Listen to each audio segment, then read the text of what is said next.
اعوذ باللہ من الشیطان الرجیم بسم اللہ الرحمن الرحیم اللہم صلی علی سیدنا محمد وعلی آل سیدنا محمد وبارک وسلم۔ السلام علیکم ورحمۃ اللہ وبرکاتہ۔ چلیں اپنی آنکھیں بند کریں اور سکون کے ساتھ کسی کونے میں بیٹھ کر تصور کریں کہ دور نبی صلی اللہ علیہ وآلہ وسلم ہے، ہر طرف سکون ہو چکا ہے، بہت سی فتوحات بھی ہو چکی ہیں، بہت سے غزوات بھی ہو چکے ہیں، بہت پریشانیاں بھی ہو چکی ہیں، اور اب ایک چاندنی رات ہے، مسجد نبی صلی اللہ علیہ وآلہ وسلم کا صحن ہے، وہی کچی دیواریں ہیں، وہی دور نبی صلی اللہ علیہ وسلم کی مسجد ہے، اور آقا کریم صلی اللہ علیہ وآلہ وسلم منبر مبارک پر تشریف فرما ہے۔ خاموشی ہے، کچھ فرما نہیں رہے، لیکن آپ صلی اللہ علیہ وسلم کی خاموشی بھی بہت کچھ ہے، اور آپ صحابہ کرام رضی اللہ تعالیٰ عنہم جو تمام ہیں، جتنے ہیں، وہ آپ صلی اللہ علیہ وسلم کے بالکل سامنے بیٹھے ہوئے ہیں۔ ہمت تو نہیں ہوتی تھی نا اس وقت، اتنا حسن، اتنا جلال، اتنا روب میرے نبی صلی اللہ علیہ وسلم کی ذات مبارک کا کہ سر اٹھانے کی ہمت نہیں ہوتی تھی کسی کو، وہ اس جلووں کو برداشت کرنے کی وجہ سے، اور وہی ماحول ہے، ایک خوبصورت سی خاموشی ہے، خاموشی لیکن بولتی ہوئی خاموشی۔ اور اچانک ایک صحابی اس چاندنی رات میں آسمان کی طرف دیکھتے ہیں، ان کی نظر اٹھتی ہے، چاند پورے 14ویں کا چاند ہے اور روشنی بکھیرے ہوئے آسمان پر ہر طرف۔ اس وقت کی فضا کیا ہوگی، ان کے دل میں پتہ نہیں کیا آتا ہے کہ ایک نظر چاند کی طرف دیکھتے ہیں اور دوسری نظر نبی محترم صلی اللہ علیہ وسلم کے چہرے مبارک کی طرف کرتے ہیں، اور پھر تاب نہ لاتے ہوئے پھر چاند کی طرف دیکھتے ہیں، اور پھر نبی محترم صلی اللہ علیہ وسلم کے صدقے قربان خوبصورت چہرہ مبارک، جس کو الفاظ میں بیان کرنا صرف میرے رب کی ہی شان ہے اور کوئی نہیں کر سکتا، پھر اسی طرح چاند کی طرف دیکھتے ہیں اور رخ انور صلی اللہ علیہ وسلم پر نگاہ کرتے ہیں اور نظر جھک جاتی ہے۔ یہ عمل کچھ دفعہ کرتے ہیں اور آپ پیچھے بیٹھے ہوئے ہیں، بالکل کونے میں یہ سارا نظارہ دیکھ رہے ہیں۔ جب آپ دیکھ رہے ہیں تو آپ نے نوٹ کیا ہے، تو نبی محترم صلی اللہ علیہ وسلم نے تو نوٹ کیا ہی کیا ہوگا۔ مسکراتے ہیں، خوبصورت، جہاں پہ آپ مسکراتے ہیں یقین جانے کائنات مسکراتی ہے، اور مسکرا کر پوچھتے ہیں ان صحابی سے کہ کیا دیکھ رہے ہیں، آپ کیا دیکھ رہے ہیں؟ کبھی آسمان کی طرف نظر کرتے ہیں اور کبھی نگاہ میری طرف اٹھتی ہے، تو صحابی فرماتے ہیں کہ یا رسول اللہ صلی اللہ علیہ وسلم، اس رات کی تاریکی میں اس چاند کو دیکھ رہا ہوں کہ اس نے روشنی بکھیری ہوئی ہے، وہ آسمان کا چاند ہے، اور میں جہاں پہ ہوں وہاں پہ زمین کا چاند ہے۔ ایسے جیسے روشنی مسجد نبوی میں ہے، پوری کائنات میں ہے، آسمان کے چاند پہ وہ روشنی زیادہ ہے، یا میرے نبی صلی اللہ علیہ وسلم کے چہرے مبارک، چہرے انور پہ روشنی اور نور زیادہ ہے، وہ ٹھنڈی میٹھی روشنی زیادہ ہے۔ تو نبی محترم صلی اللہ علیہ وسلم مسکراتے ہوں گے اور پوچھا ہوگا تو پھر کیا جواب پایا، یعنی تمہیں کیا نظر آیا، چاند کی روشنی زیادہ ہے یا آسمان والے یا زمین والے؟ تو صحابی فرماتے ہیں یا رسول اللہ صلی اللہ علیہ وسلم، اس سمے یہ میں ان کے الفاظ آپ کے تصورات میں بیان کر رہی ہوں، تو آسمان کے چاند نے تو زمین کے چاند سے روشنی مستار لی ہے، ادھار لی ہے، اس کی تو اپنی روشنی ہی نہیں، تو اس زمین کے چاند کا کیا مقابلہ کرے گا؟ سبحان اللہ۔ یہ الفاظ وہ نہیں جو صحابی محترم نے نبی اکرم صلی اللہ علیہ وسلم کے لیے فرمائے تھے، لیکن مفہوم وہی ہے کہ میرے نبی محترم صلی اللہ علیہ وسلم کے چہرے مبارک کا نور، روشنی، اور جو اجالا ہے، وہ چاند اس کا مقابلہ نہیں کر سکتا، سورج اس کا مقابلہ نہیں کر سکتا، کائنات میں کوئی چیز اس کے مقابل نہیں ہے۔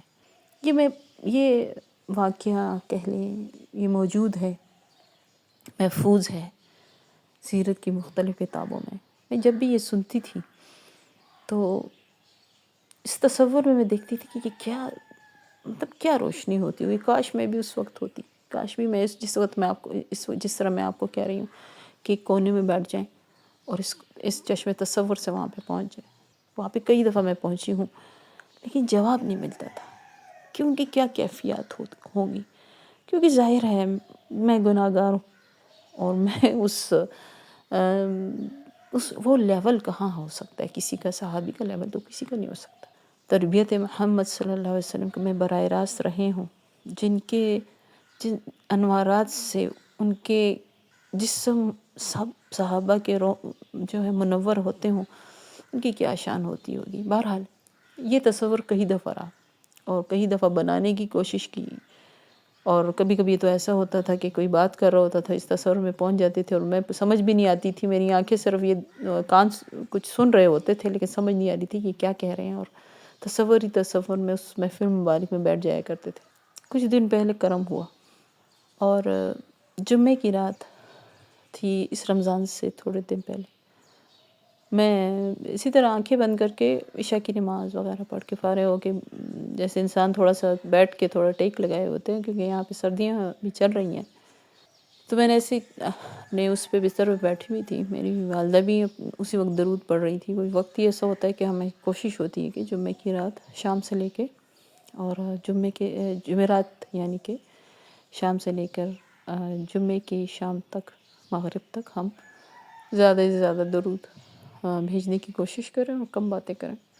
تو ایک دم سے آنکھیں بند کی میں جب درود پڑھ رہی تھی تو ایک دم سے چشم تصور میں اللہ تعالیٰ نے دکھایا گنبد مسجد نبوی کا صحن مبارک ہے، جیسے گیٹ سے آپ اندر داخل ہوں آپ کو اللہ سب کو دکھائے، تو جنت البقیع کے سامنے جو گیٹ نمبر ہے 60 میں ہے، 60 اس کا ہے، اس کے سامنے جیسے آپ انٹری دیتے ہیں تو بالکل گنبد خضرا ایسے آپ کو دکھتا ہے جیسے یقین جانے ایسے دل کرتا ہے کہ ایسے دونوں ہاتھوں سے کس کے پکڑ کے اپنی سینے سے لگا لیں، اس طرح کا آپ کو ویو نظر آتا ہے وہاں پہ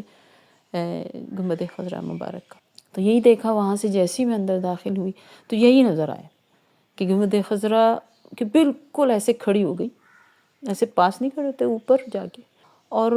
ایک دم سے مجھے ایسا محسوس ہوا روشن دن ہے اور لیکن ظاہر سورج آپ کے بالکل سر کے اوپر ہو لیکن آپ کو گرمی محسوس نہیں ہو رہی، اور میں جب گنبد خضرا کی طرف دیکھتی ہوں تو مجھے ایک عجیب سا احساس ہوتا ہے کہ جب سورج کی روشنی کسی چیز پہ پڑتی ہے تو وہ آسمان سے آتی ہوئی اس چیز پہ پڑتی ہے، مطلب طریقہ کار یہی آپ کو نظر آتا ہے نا کہ آسمان پہ چونکہ سورج اوپر ہے تو اوپر سے روشنی آئے گی اور اس چیز پہ پڑے گی، چاہے وہ آپ ہوں، چاہے وہ بلڈنگ ہو، چاہے کچھ بھی ہو۔ لیکن یہاں پہ عجیب سا سما ہے